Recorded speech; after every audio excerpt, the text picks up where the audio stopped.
Hello, నేను మీ రావు. బంగారం గత వారం రోజుల నుంచి తగ్గుతూ వస్తుంది. తాజాగా కూడా రూ. 70 తగ్గింది. మరి ఇంకా తగ్గే అవకాశం ఉందా, లేదా పెరిగే అవకాశం ఉందా అనే దాని మీద వెయిట్ చేస్తున్నారు అందరూ. కొందామా వద్దా అని. అయితే ఒక్కటి మాత్రం ఖచ్చితంగా చెప్పగలను నేను. గతంలో కూడా అనేక సందర్భాల్లో చెప్పాను. అంతర్జాతీయ నిపుణులు, అలాగే బులియన్ మార్కెట్కి సంబంధించినటువంటి నిపుణులు, అంతర్జాతీయంగా నెలకొన్న పరిస్థితులు, వీటన్నిటిని క్రోడీకరించి చూస్తే గనక ఖచ్చితమైనటువంటి అంచనా వేయలేనటువంటి పరిస్థితిలో ఉంది.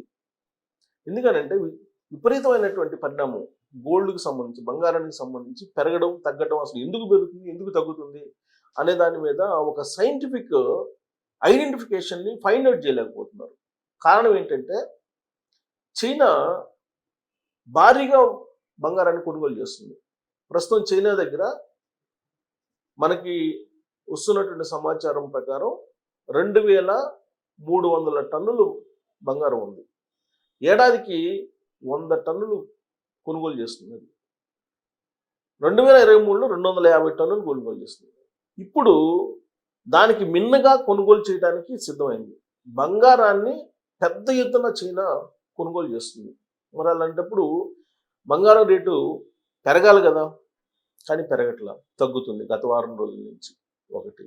రెండు, అంతర్జాతీయంగా యుద్ధాలకు సంబంధించినటువంటి అనిశ్చిత పరిస్థితి, యుద్ధాలు ఆగిపోవడంతో అనిశ్చిత పరిస్థితి కొంత స్పష్టత వచ్చింది. అలాగే ట్రంప్ రెసిప్రోకల్ ట్యాక్స్కి సంబంధించి కూడా క్లారిటీ వచ్చింది. ఆల్రెడీ చైనా తోటి ఒక ఒప్పందం కుదుర్చుకున్నారు. బహుశా రేపు మాపు భారతదేశంతో కూడా ఒప్పందం కుదుర్చుకునే అవకాశం ఉంది. ఎందుకంటే భారత బృందం కూడా అమెరికాకి వెళ్ళింది కాబట్టి, ఇది ట్యాక్సెస్కి సంబంధించి. అమెరికా ఫెడ్ వడ్డీ రేట్లను పెంచను అని చెప్పింది. డీడాలరైజేషన్ అనేది, అంటే డాలరు కాకుండా వాణిజ్యం చేయడానికి ఐరోపా కంట్రీస్లో ఉండేటువంటి కొన్ని ఆసియా కంట్రీస్ ప్రయత్నం చేస్తున్నాయి. దీని కారణంగా డాలర్ మీద నమ్మకం కోల్పోతున్నారు అందరూ. బంగారం మీద పెట్టుబడి పెట్టడానికి వస్తున్నారు. మరి బంగారం రేటు పెరగాలి కదా, కానీ తగ్గింది. ఇంకొకటి ఏంటంటే, ఇప్పుడు తాజా పరిణామం ఏంటంటే, బీమా కంపెనీలు, ఈ బీమా కంపెనీలు వాటి పెట్టుబడిని బంగారం మీద పెట్టడానికి అనుమతి కోరుతూ ఒక నివేదికనిచ్చింది. ఒకవేళ అదే కనుక ఓకే అయితే బీమా కంపెనీలు కూడా బంగారం ఈక్విటీల మీదనో, బంగారం ఈటీఎఫ్ల మీదనో, లేకపోతే బంగారం మీదనో పెట్టే అవకాశం ఉంది. దానికి కారణం ఏంటంటే, బీమా కంపెనీలు పెట్టుబడి పెట్టేటువంటి ఈక్విటీల మీద కానీ, లేదంటే ఇతరతర షేర్ల మీద కానీ 5 to 8% ప్రాఫిట్స్ వస్తున్నాయి అని చెప్పి. అదే బంగారం మీద 20 నుంచి 30% ప్రాఫిట్ వస్తుంది. జనరల్గా ఎవరైనా ప్రాఫిట్ ఎక్కడ వస్తే అక్కడ పెట్టుబడి పెడతారు కదా. సో దాంతో బంగారం మీద పెట్టుబడి పెట్టడానికి అది కూడా సిద్ధం అవుతుంది. మరి బంగారానికి డిమాండ్ పెరగాలి కదా, కానీ తగ్గుతుంది. ఇది విచిత్రమైనటువంటి పరిణామం. యాక్చువల్గా అంతర్జాతీయంగా యుద్ధాలు, రాజకీయాలు, రెసిప్రోకల్ ట్యాక్సెస్, ఇవన్నీ విషయంలో కొంత స్పష్టత వచ్చేసింది. కానీ బంగారం రేట్ అయితే గత వారం నుండి తగ్గుతుంది. బట్ చైనా మాత్రం భారీగా కొనుగోలు చేస్తుంది. ఇప్పుడు భారతదేశం దగ్గర 888, సుమారుగా 88 టన్నులు బంగారం ఉంది. చైనా దగ్గర 2300 టన్నులు బంగారం ఉంది చైనా దగ్గర. ఎందుకు? డాలర్ మీద డిపెండ్ కాకూడదని చెప్పి చైనా నిర్ధారించుకుంది. అందుకే బంగారం మీద పెట్టుబడులు పెడుతుంది. మినిమం గ్యారంటీ పెట్టుబడి ఏంటంటే బంగారం మీద. అందుకే దేశాలు కానీ, లేదా పౌరులు కానీ, ఈ ఇన్వెస్టర్స్ ఎవరైతే ఉన్నారో వాళ్ళు బంగారం మీద పెట్టుబడి పెట్టడానికి దాన్ని ఒక భద్రమైనటువంటి, సురక్షితమైనటువంటి పెట్టుబడిగా భావిస్తూ ఉంటారు. అందుకే దాని మీద పెట్టుబడి పెట్టడానికి సిద్ధమవుతుంది. ఈవెన్ బీమా కంపెనీలు కూడా ఇప్పుడు అటువైపు మొగ్గు చూపుతున్నాయి. అయితే రూపీ వాల్యూ మరింత బలహీన పడకుండా కొంచెం స్థిరంగా ఉంది. డాలర్ వాల్యూ బలపడకుండా తగ్గేటువంటి అవకాశాలు ఉన్నాయి. అది తగ్గినప్పుడు బంగారం రేటు ఆటోమేటిక్గా తగ్గుతుంది. సో డాలర్ మీద నమ్మకం లేదు. అందుకే డాలర్ వైపు వెళ్లకుండా బంగారం వైపు ఎక్కువ వస్తున్నారు. ఇప్పుడు ప్రపంచవ్యాప్తంగా ఒక క్లారిటీ వచ్చింది కాబట్టి కొంతమంది ఇన్వెస్టర్స్ బంగారం నుంచి బయటికి వెళ్తున్నారు. సో కాబట్టి ఆ ఎఫెక్ట్ కారణంగా కూడా బంగారం రేటు తగ్గుతుందేమో అనిపిస్తుంది. ఒకటి, బంగారం రేటు ఇప్పుడు తగ్గుతూ ఉంది కదా, ఇంకా పడిపోయే అవకాశం ఉందంటే ఉంది. ఎప్పుడుందంటే బహిరంగ మార్కెట్లో చైనా గనక తన నిల్వలు చేసినటువంటి బంగారాన్ని గనక అమ్మకానికి పెడితే డెఫినెట్గా బంగారం రేటు భారీగా తగ్గే అవకాశం ఉంది. కానీ ఇప్పుడు చైనా భారీగా కొనుగోలు చేస్తుంది. దాని యొక్క వ్యూహాన్ని బట్టి అంతర్జాతీయంగా బంగారం ధరలు ఆధారపడి ఉన్నాయి. ప్రస్తుతం అక్కడైతే నిరుద్యోగం పెరిగిపోతుంది, ద్రవ్యోల్బణం కంట్రోల్ తప్పుతుంది. చైనాలో ఆర్థిక వ్యవస్థని పటిష్టం చేసుకునేటువంటి పనిలో బంగారాన్ని భారీగా కొనుగోలు చేస్తున్నారు. కానీ భారీగా కొనుగోలు చేస్తున్న దాని వెనక వ్యూహం ఉంది. బంగారం బాగా కొనుగోలు చేసిన తర్వాత దాన్ని హైప్ క్రియేట్ చేసి బహిరంగ మార్కెట్లో అమ్మే అవకాశం ఉంది. అప్పుడు తగ్గుతుంది, అప్పుడు తగ్గేటువంటి అవకాశం ఉంది. అంతర్జాతీయంగా రియల్ ఎస్టేట్ కూడా బాగలేదు అక్కడ చైనాలో. దాంతో బంగారాన్ని కొనుగోలు చేస్తుందా, ఆ యువాన్ని స్టడీ చేసుకునేదానికి, లేదా డాలర్ తోటి యువాన్ని బలపరచడానికి అనేది రకరకాలుగా వినిపిస్తుంది. సో బంగారం రేట్ అయితే గత వారం రోజుల నుంచి తగ్గుతుంది. ఇంకా తగ్గే అవకాశం ఉందంటే ఒకే ఒక ఆప్షన్, చైనా కనుక బహిరంగ మార్కెట్లో తన దగ్గర నిల్వ ఉన్నటువంటి బంగారాన్ని కనుక అమ్మకానికి పెడితే అప్పుడు భారీగా తగ్గేటువంటి అవకాశం ఉంది. సో దీని మీద కొన్ని న్యూస్ పోర్టల్స్లో న్యూస్ వస్తుంది, రకరకాలుగా వస్తున్నాయి. దాన్ని నేను వినిపిస్తాను. దానికంటే ముందు వల్ల గోల్డ్ రేట్ ఎంత ఉందో చూద్దాం. సో హైదరాబాద్లో గత వారం రోజుల నుంచి మనం చూస్తే చూడండి, ఇక్కడ చూడండి రెడ్ మార్క్ ఉంది. 23వ తారీఖు నుంచి తగ్గుతూనే వస్తుంది, ఎక్కడ పెరగల. చూడండి ఎక్కడ పెరగల. ఇవాళ కూడా 60 రూపాయలు తగ్గింది. ఏది 24 క్యారెట్ల బంగారం, 22 క్యారెట్ల బంగారం 55 రూపాయలు గ్రాముకి తగ్గింది. అంటే 10 గ్రాములకి 550 రూపాయలు. సో ఇప్పుడు 60 రూపాయలు తగ్గింది ఇవాళ. నిన్న 93 రూపాయలు తగ్గింది నిన్న. అంతకుముందు రోజు ఏం తగ్గలేదు. జూన్ 25వ తారీఖున 27 రూపాయలు తగ్గింది. ఇది 24 క్యారెట్ల మీద నేను చెప్పేది. జూన్ 23వ తారీఖున 6 రూపాయలు తగ్గింది. సో జూన్ 23వ తారీఖు నుంచి ఇప్పటి వరకు కూడా తగ్గుతూనే వస్తుంది బంగారం దీని ప్రకారం. సో ఇవాళ రేట్ ఎంత ఉంది, ఇవాళ అఫీషియల్ రేట్ ఎంత ఉంది చూద్దాం. సో బంగారం జూన్ 24 క్యారెట్ల బంగారం 9,742 రూపాయలు ఉంది. 22 క్యారెట్లు 8,930 రూపాయలు ఉంది. 18 క్యారెట్ల బంగారం 7,307 రూపాయలు ఉంది. ఇది గ్రాముల లెక్క.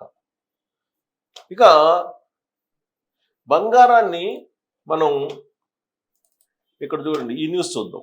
ఇదేంటి, ఇది చాలా ఇంపార్టెంట్. ఇది కనుక జరిగితే బంగారం రేటు పెరిగే అవకాశం ఉంది, ఇంకా మరింత పెరిగే అవకాశం ఉంది. ఎందుకంటే బంగారం ఈటీఎఫ్లో యులిప్స్ పెట్టుబడులు.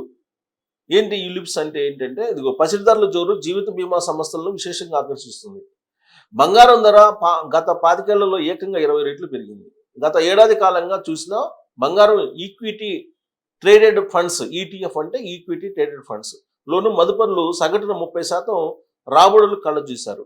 దీంతో తమ యూనిట్ లింక్డ్ ఇన్సూరెన్స్ పథకాలు, యులిప్స్ యూనిట్ లింక్డ్ ఇన్సూరెన్స్ పథకాలు అంటే బీమా పెట్టుబడుల్లో కనీసం 3 నుంచి 5% అయిన గోల్డ్ ఈటీఎఫ్లో పెట్టుబడులు పెట్టేందుకు అనుమతించాలని భారతీయ బీమా నియంత్రణ అభివృద్ధి మండలిను కోరాయి. సో దీన్ని కోరాయి, భారతీయ బీమా నియంత్రణ అభివృద్ధి మండలిని కోరాయి. ఏంటి, మేము పెట్టుబడులు ఇక్కడ పెడతాం, ఈటీఎఫ్లో పెట్టుబడులు పెడతాము అని చెప్పి కోరాడు. సో ఈటీఎఫ్ అంటే బంగారం, ఈటీఎఫ్లో పెట్టుబడులు పెట్టడానికి కనుక బీమా కంపెనీలకు అనుమతి వస్తే అప్పుడు భారీగా పెట్టుబడి పెడితే బంగారం రేటు పెరిగే అవకాశం ఉంది. బీమా కంపెనీలు ప్రస్తుతం నేరుగా పసిడిలో కానీ గోల్డ్ ఈటీఎఫ్లో కానీ మదుపు చేసేందుకు అనుమతి లేదు.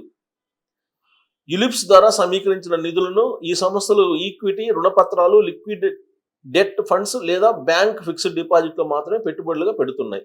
గత ఏడాది కాలంలో ఈ పెట్టుబడులపై సగటున 5 నుంచి 8% మించి రాబడులు రాలేదు.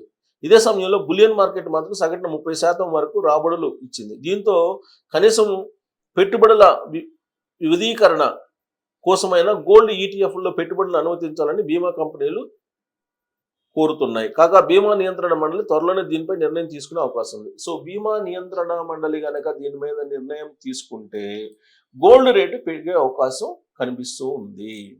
సో ఇక బంగారం కొనుగోలు, చైనాకు సంబంధించి నేను ఆల్రెడీ చెప్పాను కదా, ఈ చైనాకు సంబంధించి నేను అక్కడ చాట్ జీపీటీని అడిగాను. అడిగితే అదేం చెప్తుందంటే, చైనా బంగారాన్ని కొనుగోలు చేయడానికి కారణాలు లేకుండా విదేశీ మార్కెట్ నిల్వను పెంచుకునేదానికి కొంటుంది అని అంటున్నారు. అలాగే రాజకీయ అనిశ్చితి ఉంది కాబట్టి గోల్డ్ను కొంటున్నారు. సో పెట్టుబడికి సాధనంగా బంగారాన్ని ఎంచుకుంది అని చెప్పి చెబుతున్నారు. ఏది? చైనా. ఇది సో గోల్డ్ బంగారం కొనుగోలు చేయడానికి కారణాలు అది చెప్తుంది. విదేశీ అది గోల్డ్ది, చైనా అది. సరే, భారత్ వద్ద ఎంత ఉందంటే దాదాపు 880 టన్నుల బంగారం నిల్వలు ఉన్నాయి రిజర్వ్ బ్యాంక్ ఆఫ్ ఇండియా దగ్గర, మన ఆర్బీఐ దగ్గర. సో ఈ ఏడాది మనం కూడా ఎక్కువగానే కొనుగోలు చేస్తున్నాం, కొనుగోలు చేయడానికి సిద్ధం అవుతున్నాం. సో ఈ బంగారంలో మన దగ్గర 511 టన్నులు మన దగ్గర ఉంటే విదేశాల్లో 348 టన్నులు దాచిపెట్టారంట మన వాళ్ళు, ముందు జాగ్రత్త చర్యగా. దానికి రకరకాల కారణాలు ఉన్నాయి. యుద్ధాలు, సురక్షితంగా ఆ దేశానికి ఉంటుందని, ఆ దేశంతో ఉన్న ఒప్పందాలు, ఇవన్నీ కూడా. సో ఓవరాల్గా చూస్తే పిక్చర్లో మనకి అర్థం కానటువంటి 2 విషయాలు. ఒకటి, యాక్చువల్గా గోల్డ్ రేట్ పెరగాలి, తగ్గుతుంది. భిన్నంగా పెరగడానికి అవకాశం ఉన్నటువంటి పరిస్థితులు అనేకం ఉన్నప్పటికీ కూడా గోల్డ్ రేటు తగ్గుతుంది. ఇక తగ్గడానికి అవకాశం ఏమైనా ఉందా అంటే చైనా అమ్మాలి. చైనా అమ్మితే కనుక బహిరంగ మార్కెట్లో దాని దగ్గర ఉన్నటువంటి వాటిని అమ్మితే కనుక తగ్గుతుంది. పెరిగేదానికి అవకాశం ఉందంటే ఇప్పుడు పెరిగేదానికి అవకాశం కనిపిస్తుంది. ఎందుకు? చైనా పోటీ పడి కొనుగోలు చేస్తుంది, బంగారాన్ని భారీగా కొనుగోలు చేస్తుంది చైనా. రెండో వైపు బీమా కంపెనీలు బీమా నియంత్రణ మండలి నుంచి అనుమతి తీసుకొని బంగారుకు సంబంధించినటువంటి బాండ్స్ని కొనుగోలు చేయాలనేటువంటి ప్రయత్నం చేస్తూ ఉన్నాయి. ఇది కనుక జరిగితే బంగారానికి మరింత డిమాండ్ ఏర్పడే అవకాశం ఉంది. డిమాండ్ పెరిగినప్పుడు ఆటోమేటిక్గా బంగారం ధర పెరుగుతుంది. కాకపోతే ఈ బీమా నియంత్రణ మండలి కనుక అనుమతి ఇవ్వకపోతే ఈటీఎఫ్లో కానీ బంగారం బాండ్స్లో కానీ పెట్టుబడులు పెరగవు. పెట్టుబడులు పెరిగినప్పుడు దానికి డిమాండ్ లేనప్పుడు ఆటోమేటిక్గా తగ్గిపోతుంది. ఇది డిమాండ్ తగ్గుతుంది కాబట్టి బంగారం రేటు కూడా తగ్గుతుంది. అలాగే చైనా తీసుకునే నిర్ణయం మీద కూడా ఆధారపడింది. సో ఈ కారణాలు ఇప్పుడు నేను చెప్పిన ఈ 2 కనుక కొన్ని అనుకున్నట్టు జరిగితే బంగారం రేటు తగ్గే అవకాశం ఉంది, లేదా పెరిగే అవకాశం కూడా ఉంది. సో కాబట్టి బంగారం రేటు తగ్గుతుందా పెరుగుతుందా అనేది అంచనా వేయటం అనేది ఇప్పుడు అంతర్జాతీయంగా ఉండేటువంటి నిపుణులకు కూడా అర్థం కానిటువంటి సిచ్యువేషన్ ఉంది. అసలు ఎందుకు పెరుగుతుంది, ఎందుకు తగ్గుతుంది అనేది. కాకపోతే స్టాక్ మార్కెట్లో మిగతా పెట్టుబడులకు సంబంధించి ఒక క్లారిటీ వస్తున్నటువంటి క్రమంలో ఈ బంగారం కొనుగోలు దగ్గర నుంచి కనుక డైవర్ట్ అయితే ఇతరత్ర స్టాక్స్కి, ఇన్వెస్ట్మెంట్స్కి కనుక వెళ్తే అప్పుడు బంగారం తగ్గేటువంటి అవకాశం కూడా లేకపోలేదు. యాజ్ ఆఫ్ నౌ చైనా మాత్రం పోటీపడి కొనుగోలు చేస్తుంది కాబట్టి బంగారం భారీగా తగ్గే అవకాశం లేదు. అలాగని చెప్పేసి భారీగా పెరుగుతుందంటే ఇప్పుడు బీమా నియంత్రణ మండలి కనుక అనుమతిస్తే ఆ బాండ్స్ కొనుగోలు చేయడానికి భారీగా పెరిగే అవకాశం, మళ్ళీ 1,00,000 దాటే అవకాశాలు కూడా లేకపోలేదు.